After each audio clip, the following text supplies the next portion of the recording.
Welcome दोस्तों, आपका स्वागत है फिर से स्ट्रीट टू सक्सेस क्लासेस में। कल के लेसन में हमने पढ़ा था कि टैली सॉफ्टवेयर क्या होता है, अकाउंटिंग क्या होती है और अकाउंटिंग की शुरुआत कब से हुई है। आज हम प्रॉपर देखने वाले हैं। कल का जो टॉपिक था आपका what is accounting, what is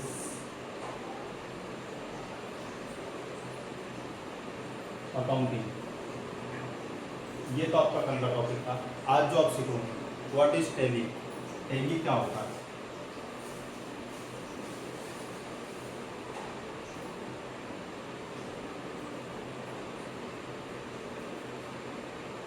what is tally, tally एक सॉफ्टवेयर है और इस पर हम क्या क्या काम कर सकते हैं वही मैं आपको आज इस वीडियो में पूरा डिटेल में बताऊंगा। टैली क्यों सीखना चाहिए और इंडिया में ज़्यादातर अकाउंटेंट टैली सीखना क्यों पसंद करते हैं, वही चीज़ें हम आज डिस्कस करेंगे, ताकि आप भी अगर अकाउंटिंग सीखना चाहते हो तो आपको पता होना चाहिए कि टैली से हम किस तरीके से काम कर सकते हो, बिजनेस में किस तरीके से यूज़ में आता है। तो टैली जो है आपका एक अकाउंटिंग सॉफ्टवेयर है। इसके मैं पॉइंट बना देता हूँ। फर्स्ट पॉइंट में हिंदी में मैं आपको लिख के बता देता हूँ। टैली एक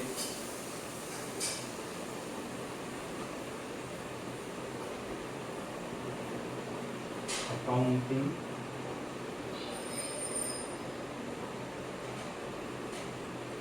सॉफ्टवेयर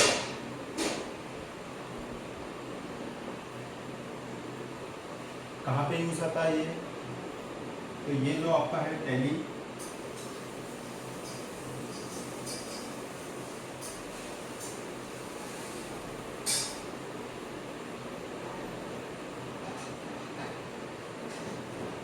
बिजनेस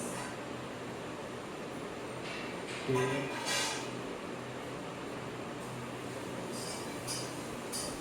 हिसाब किताब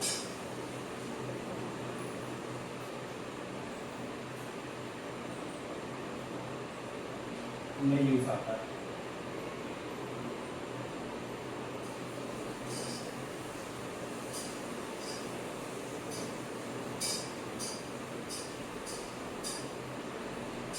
ये तो हो गया कि टैली किस चीज़ में यूज़ आता है और हम कहाँ यूज़ करते हैं। ये बिजनेस में जहाँ पे पैसे से रिलेटेड लेन देन होते हैं, बिल बनते हैं या माल खरीदते हैं या बेचते हैं या बैंक की एंट्री करते हैं, वहाँ पे आपका है टैली सॉफ्टवेयर यूज़ में आता है। अब टैली में हम क्या क्या कर सकते हैं वो मैं आपको बता देता हूँ। आपको इसे नोट डाउन करना तो कर लीजिए, मैं इसे रिमूव कर देता हूँ, इसी के आगे अपन डिस्कस करते हैं। तो टैली जो सॉफ्टवेयर है इसमें हम सबसे पहले देखेंगे कि हम किस तरीके से काम करना स्टार्ट करते हैं। मैं भी आपको यहाँ पे थ्योरिकल पढ़ा रहा हूँ, इसके बाद मैं आपको प्रैक्टिकल बताऊँगा, जो कि टैली प्राइम सॉफ्टवेयर पर मैं आपको बताऊँगा कि किस तरीके से कंपनी बनाते हैं, कैसे काम होता है, क्या होता है। तो सबसे पहला काम होता है टैली डाटा में आपका होता है कि कंपनी क्रिएट करना।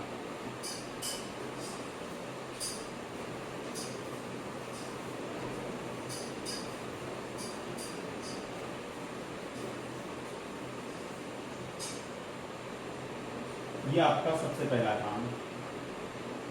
अगर आप टैली सॉफ्टवेयर सीख रहे हो तो टैली सॉफ्टवेयर में जो सबसे पहला काम होता है ये कंपनी क्रिएट करना। आप इसको इस तरीके से भी देख सकते हो कि अगर आप खुद कोई बिजनेस स्टार्ट कर रहे हो तो सबसे पहले आप क्या करोगे, उस बिज़नेस का रजिस्ट्रेशन कराओगे, गुमास्ता बनवाओगे, उसका एक नाम सोचोगे अच्छा और उस बिज़नेस की शुरुआत करोगे। वैसे ही उस बिज़नेस को मेंटेन करने के लिए, जो भी उसमें आप बिज़नेस को चलाने के लिए माल खरीदोगे या बेचोगे, उस चीज़ को मेंटेन करने के लिए हम टैली में एक कंपनी बनाते हैं। कंपनी का नाम अगर सपोज एक थोड़ा सा मैं आपको बता देता हूँ, यहाँ पे कल्पना इंडस्ट्री।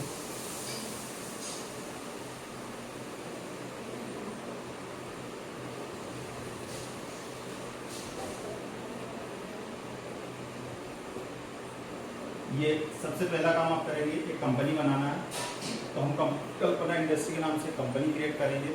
उसके बाद में दूसरा जो काम होता है, इसमें भी कंपनी में आपकी सेटिंग होती है काफ़ी सारी, जैसे कि कंपनी की शुरुआत कब से हुई है। कंपनी बनाते टाइम ये चीज़ें ध्यान में रखना पड़ती है कि कंपनी की शुरुआत कब से हुई है, या इससे कब से हम स्टार्ट कर रहे हैं, फाइनेंशियल ईयर क्या लेना है, करेंसी क्या रहेगी, स्टेट कौन सी है, उसके बाद में आपका एड्रेस क्या आ रहा, ये सारी चीज़ें आपको फिल करना रहती है। इसके बाद में टैली जो सॉफ्टवेयर में अगला जो नेक्स्ट स्टेप आती है आपकी, उसमें आपको करना है कि वाउचर्स आते हैं आपके सामने। वाउचर्स जिसमें आप एंट्री करोगे सेल, परचेज, बैंक की रिसिप्ट, पेमेंट, जर्नल एंट्री, ये 7 तरीके के वाउचर आते हैं। तो सबसे जो पहला वाउचर आपका आएगा सेल्स, क्योंकि आप माल बेचोगे तो ये आपके पास इनकम आएगी, तो सेल्स वाउचर हो गया। सेकेंड आप देखते हो तो यहाँ परचेस हो गया आपका।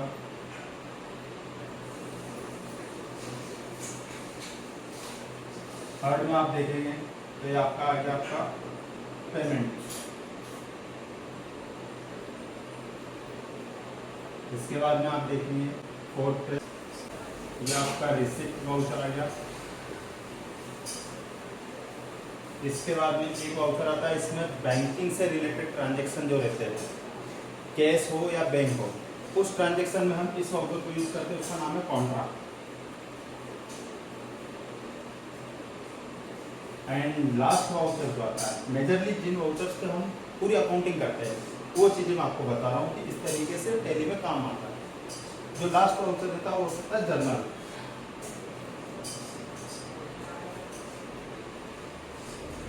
ये वाउचर्स होते हैं टैली में जिसमें हम पूरी अकाउंटिंग करते हैं। इन 6 वाउचर्स में आप पूरी अकाउंटिंग कर सकते हो। इसके अलावा और भी वाउचर्स होते हैं, सब वाउचर्स, उसके बारे में हम आगे डिस्कस करेंगे। मेनली आपको एक बेसिक समझाने के लिए मैं आपको वाउचर्स बता रहा हूँ। तो कंपनी क्रिएट करने के बाद में आपके सामने वाउचर्स आएंगे। वाउचर्स के बाद में अब इस कंपनी में हम किसका हिसाब किताब मेंटेन करेंगे, उसके हमको एक लेज़र बनाना पड़ेगा। आसान भाषा में अगर मैं कहूँ आपको, सिंपल सी बात है कि आपने कोई व्यापार स्टार्ट किया, उसका नाम है कल्पना इंडस्ट्री रख लिया। कल्पना इंडस्ट्री का नाम रख लिया। अब आप माल खरीदने गए हो, माल अगर कुछ खरीदने जाते हो तो आप जिससे खरीदोगे, कल्पना इंडस्ट्री तो ये आपकी कंपनी है, आप खरीद रहे हो प्रकाश नमकीन से। थोड़ी देर के लिए मान लीजिए कि प्रकाश नमकीन जिससे आप माल खरीदने जा रहे हो, और कल्पना इंडस्ट्री में आप नमकीन से रिलेटेड काम करोगे, जो कि आप ट्रेडिंग बिजनेस करोगे कि पैकिंग में मटेरियल खरीदोगे और पैकिंग में ही आप आगे सेल कर दोगे। तो जो प्रकाश नमकीन रहेगा उससे आप जब आप माल खरीदोगे तो प्रकाश नमकीन के नाम से आपको एक इसमें लेज़र बनाना पड़ेगा, जिसे हम लेज़र बोलते हैं। यानी उसका एक तरीके से खाता अपन इसमें खोलते हैं। उसके लिए हमको क्या करना पड़ता है, क्रिएट लेज़र।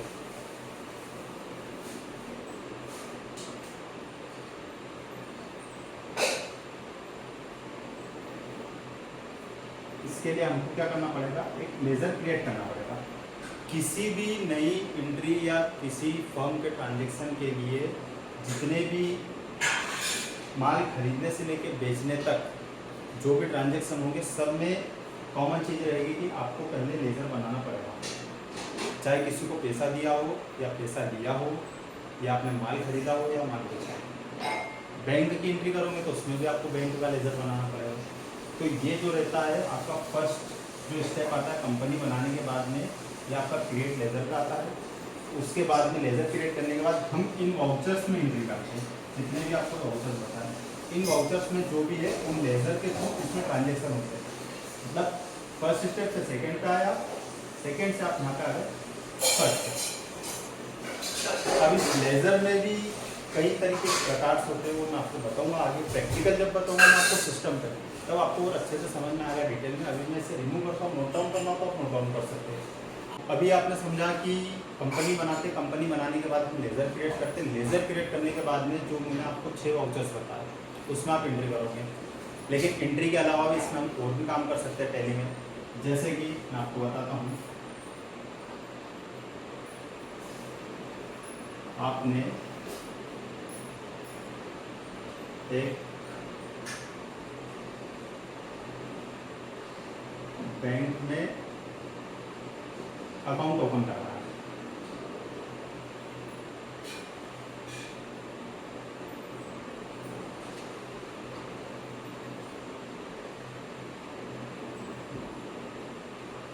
अब अकाउंट ओपन करवा तो किसके नाम से करवाऊंगा, कल्पना इंडस्ट्री नाम से करवाऊंगा, क्योंकि आप कल्पना इंडस्ट्री की अकाउंटिंग की बात कर रहे हैं। तो अकाउंट का जो नाम रहेगा ये आपका सेम आ जाएगा, कल्पना इंडस्ट्री।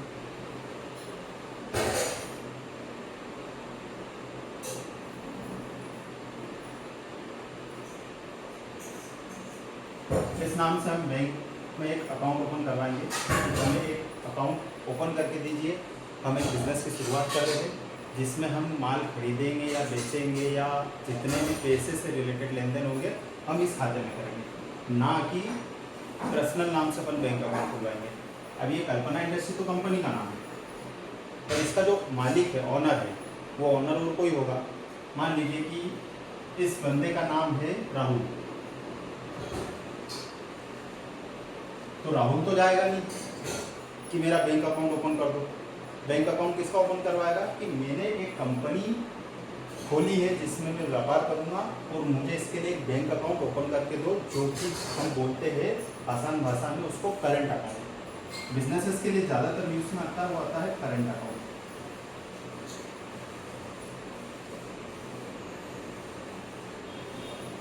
करंट अकाउंट एक इस तरीके का अकाउंट है, आप इसे आसान भाषा में समझो, जिसमें आप असीमित लेन देन कर सकते हो। लेन देन मतलब सेविंग। अगर आपका अकाउंट है, राहुल अगर अपना पर्सनल अकाउंट ओपन करेगा तो कौन सा अकाउंट ओपन करेगा बैंक में? सेविंग। ये सेविंग अकाउंट ओपन करेगा। लेकिन अगर बिजनेस से रिलेटेड अकाउंट ओपन करने जाएगा तो वो सेविंग अकाउंट में ओपन करते हुए करंट अकाउंट ओपन करेगा। तो ये तो हो गया है बैंक से रिलेटेड, अपन क्या इसमें ट्रांजेक्शन करेंगे तो आगे डिस्कस करेंगे। इसके अलावा आगे वो टॉपिक का आता हूँ। तो हाँ दोस्तों, अभी हमने बात करी थी कि हम बैंक अकाउंट एक ओपन करते हैं बिजनेस यूज। जब हम व्यापार स्टार्ट करते हैं तो हमें एक बैंक अकाउंट की ज़रूरत होती है, जो कि हम टेली सॉफ्टवेयर में मेंटेन करते हैं। उसके लिए भी हमें एक लेज़र बनाना पड़ेगा। किसी भी अकाउंट्स की कोई भी एंट्री करने के लिए हमें सबसे पहला जो स्टेप होता है लेज़र बनाना। बैंक अकाउंट ओपन करने के अलावा हम इसमें और भी जो ट्रांजेक्शन है, जैसे कि टैक्स से रिलेटेड टेली सॉफ्टवेयर जो फेमस हुआ है उसका मेन रीज़न है जीएसटी। जीएसटी की जितनी भी रिपोर्ट्स आती है बहुत इजी तरीके से और आसान तरीके से उसका रिकन्सिलेशन कर देता है। पूरा प्रॉपर जो है टैक्स जो है आपका, ये सही तरीके से कैलकुलेशन करना, ऑटो कैलकुलेशन करता है। अगर मान लीजिए आपने ये एक माल खरीदा है, नमकीन का पैकेट, अगर यहाँ पे 1 पैकेट आप खरीद रहे हो तो आप 100 रुपये का खरीदोगे।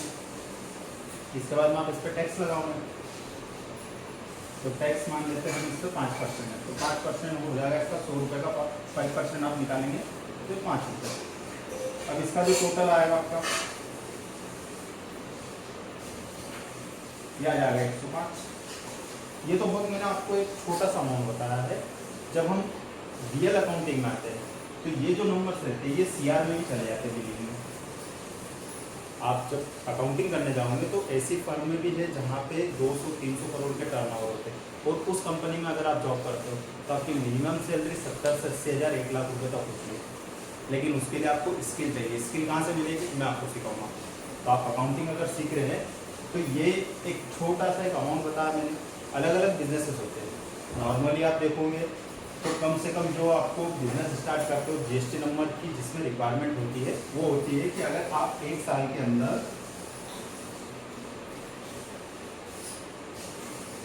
1 साल में 40 लाख से ज़्यादा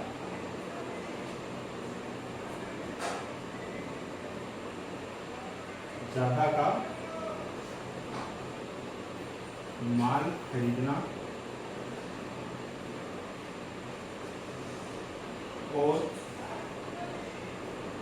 बेचना,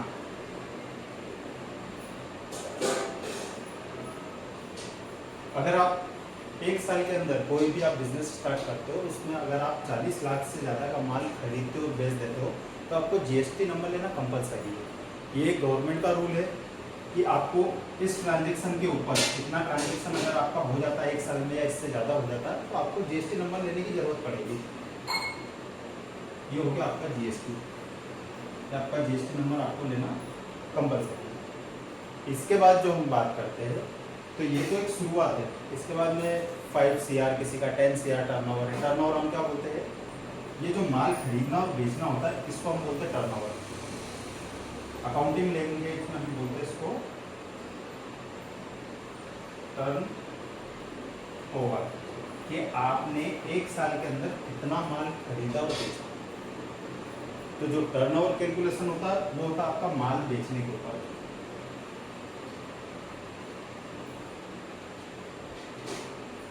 इसको हम बोलते हैं अकाउंटिंग में टर्नओवर, कि आपका टर्नओवर क्या है, आपकी कंपनी का टर्नओवर क्या है। तो दोस्तों अभी आपने देखा कि माल खरीदना और बेचना, बिजनेस में जो टर्नओवर कैलकुलेशन होता है वो होता है माल बेचने के ऊपर, कि आपने कितने का व्यापार किया। अब आप अलग अलग कंपनी में जाओगे तो अलग अलग टर्नओवर मिलेंगे, कुछ का आपको अकाउंटिंग करना है, या आप अकाउंटिंग सीख के आप खुद के बिजनेस में से अप्लाई कर सकते हैं टैली सॉफ्टवेयर से, जो कि बहुत ईजी तरीके से आपको अच्छे से सारी चीज़ें क्लैरिटी से आपको कैलकुलेशन करके प्रॉपर बता देगा। इस बिल को भी प्लस माइनस करने के लिए आपको कोई कैलकुलेटर का यूज़ नहीं करना पड़ेगा। आप लेज़र बनाओगे, ये स्टॉक है, हम इसको स्टॉक बोलते हैं, तो आप एक स्टॉक आइटम बनाओगे, स्टॉक आइटम बनाओ, क्वांटिटी डालो, ये 1 है, 1 की जगह हो सकता है कि इसमें 15 हो, तो 100 इंटू 15 इज इक्वल टू 1500। ये ऑटो कैलकुलेट कर देगा और इसी का टैक्स भी ऑटोमेटिक वो निकाल देगा, आपको कुछ नहीं करना है इसमें। जैसे इसी का टैक्स आप देखेंगे तो 75 रुपये का इसका टैक्स आपका 75 का है, ये ऑटो कैलकुलेट हो जाएगा टैली में, आपको इसके लिए कोई एफर्ट नहीं लगाना है कुछ भी। तो टैली जो सॉफ्टवेयर है बहुत इजी तरीके से आपको टैक्स से रिलेटेड जितनी भी क्यूरीज है वो इजीली सॉल्व करके देता है। हम माल खरीद सकते हैं, बेच सकते हैं, इसके अलावा और भी मैं आपको इसी वीडियो में आगे और समझा देता हूँ थोड़ा सा और। तो दोस्तों आप भी आपने समझा इसमें कि हम टैली सॉफ्टवेयर में बैंक की एंट्री कर सकते हैं, माल खरीद सकते हैं, बेच सकते हैं, उसकी हम इसमें एंट्री कर सकते हैं टैली सॉफ्टवेयर के द्वारा। उसे हम एक क्लिक में, सिंगल क्लिक में कहते हैं कि हम एक पूरी डिटेल देख सकते हैं। मान लीजिए कि मैंने प्रकाश नमकीन से एक महीने के अंदर कम से कम 50 से 60 बार उस दुकान पे जाके मैंने माल खरीदा है और उसकी क्वांटिटी बहुत सारी है। तो अगर आप इसे बुक्स में नॉर्मल एक कहते हैं बही खाता, बही खाते में अगर हाथ से लिखोगे और इसका हिसाब देखने जाओगे तो आपको पेज पलटाना पड़ेंगे, बहुत सारी चीज़ें रहती है। लेकिन सॉफ्टवेयर क्या करता है, एक सिंगल क्लिक में आपने नाम डाला प्रकाश नमकीन,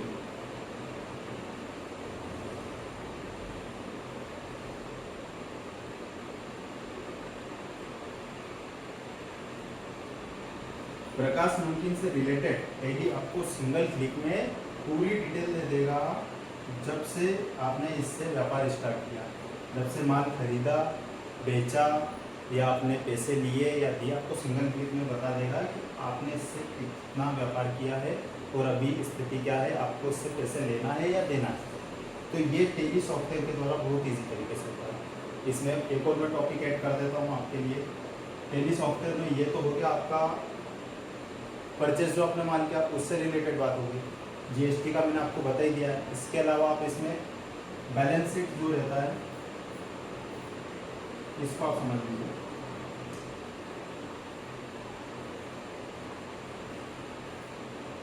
ये नया वर्ड है आपके लिए, अगर आपने पहले भी सुना हो तो अच्छी बात है, अगर आप फ्रेशर हो तो ये आपके लिए कुछ वर्ड नए हो सकता है अकाउंटिंग में। ये इजी तरीके से समझाने के लिए बैलेंस शीट कब बनती है, ये साल के आखिर में।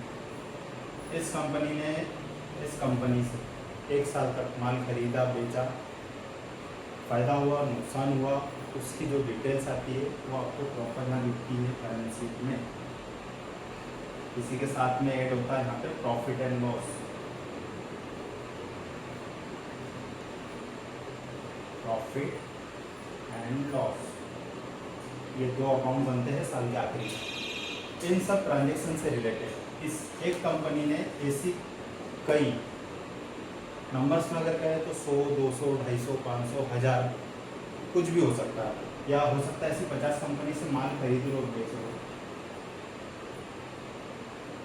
तो ऐसे जितने भी कंपनी के हिसाब किताब रहते हैं, ऐसे ही 50 कंपनी से माल खरीदा और इसने अलग से 100 कंपनियों को माल बेचा। जैसे कल्पना इंडस्ट्री है, इसमें ये 50 कंपनी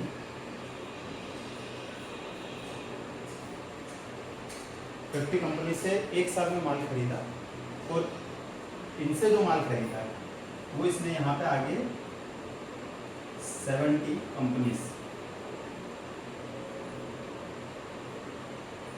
ये 70 कंपनी को माल सेल किया। तो ये 50 और 70 टोटल कितनी होगी, 120 कंपनी। पूरे 120 कंपनी का जो हिसाब किताब है, कि आपका क्या फ़ायदा हुआ, क्या नुकसान हुआ, कितना खर्चा लगा। ये जो बिज़नेस आपने पूरे साल भर किया, इसको चलाने के लिए और भी खर्चे लगे होंगे। जैसे आपने कोई गोडाउन लिया है तो उसका किराया दिया, बिजली का बिल भरा है, 2-3 एम्प्लॉय रखे होंगे आपने, सैलरी बेसिस पे उन्हें सैलरी दी है, आपके पर्सनल खर्चे पेट्रोल के, डीजल के, ये सब चीज़ें प्लस माइनस करने के बाद में लास्ट में जो ऑप्शन आता है अकाउंटिंग का, वो होता है finally balance sheet and profit and loss. ये टेली सॉफ्टवेयर में हम बहुत इजी तरीके से कर सकते हैं और इन्हीं चीज़ों को हम आगे डिटेल में पढ़ेंगे। तो मिलते हैं नेक्स्ट वीडियो में, बने रहिए मेरे साथ। मैं अमित यादव आगे भी आपको ऐसे ही वीडियोस प्रोवाइड करूँगा जिसमें मैं बहुत आसान तरीके से हिंदी में आपको टेली सॉफ्टवेयर के बारे में और अकाउंटिंग के सॉफ्टवेयर में सिखाऊंगा। तो मिलते हैं, bye bye, see you, good night.